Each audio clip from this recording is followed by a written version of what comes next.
Pour faire le point, en ce début janvier, retrouvons notre sondeur Armel M. Bonsoir Armel, et que disent vos algorithmes là-dessus? Bonsoir à tous. En 2016, les Français vont-ils se rabibocher avec leur classe politique? Pour le savoir, je vous propose de jeter un œil, ou même les deux, à notre grand baromètre annuel de la confiance.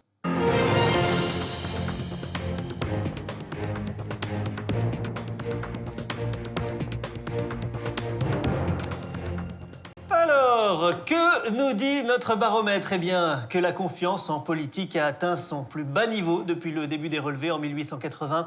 La confiance est à 1000 hectopascals, loin derrière les pompiers et les chouquettes. C'est embêtant. Dans ce contexte, nous avons posé la question aux Français. En qui faites-vous le plus confiance pour réduire le chômage?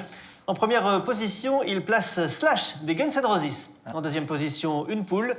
Enfin, un sorcier vaudou. Autre enseignement, quelle est la personnalité politique qui inspire le plus confiance? Cette année encore, c'est Jean-Jacques Goldman. On m'applaudit. Armel, selon un sondage de vos confrères de l'Institut Odoxa, 88% des Français veulent un renouvellement de la classe politique. Mais le renouvellement, c'est pas évident en ce moment en France. Oui, si vous pouviez simplement éviter de citer mes confrères, mes sondages sont quand même un tout petit peu plus précis, je crois. Ça dépend. Mais vous avez raison, avec un petit nouveau tous les 50 ans, le renouvellement de la classe politique est extrêmement lent, d'où une certaine inquiétude pour la survie de l'espèce. Pour 86% des Français, il faut donc aider les responsables politiques à s'accoupler, comme les pandas. Auquel cas, Dominique Strauss-Kahn serait prêt à revenir en politique. C'est une information exclusive pour l'autre JT. Vous savez que les pandas ne digèrent pas le bambou?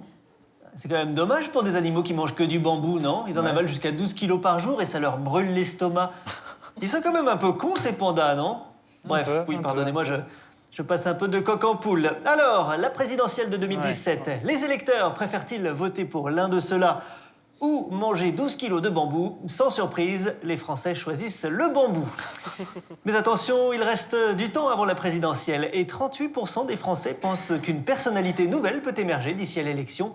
Alors, qui sont celles et ceux qui pourraient créer la surprise en 2016? Valéry Giscard d'Estaing, à 89 ans, il a su rester jeune. Il a pris un coup de jeune. Jean-Bernard Grenier, père de 2 enfants, il a su réaménager son salon avec goût cette année. Fort de cette expérience, nul doute qu'il saura réaménager le pays. Sophie Patate, malgré un nom un peu ingrat, elle a réussi à se faire de nombreux amis en 2015.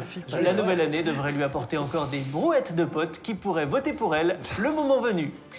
Armel M, son ton léger et sa voix suave, combinés à la grande précision des informations qu'il révèle, ont conquis un grand nombre de Français l'an passé.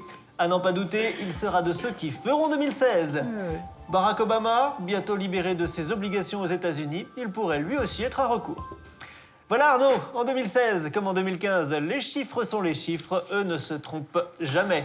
Armel M, dans la sondage room. Merci Armel.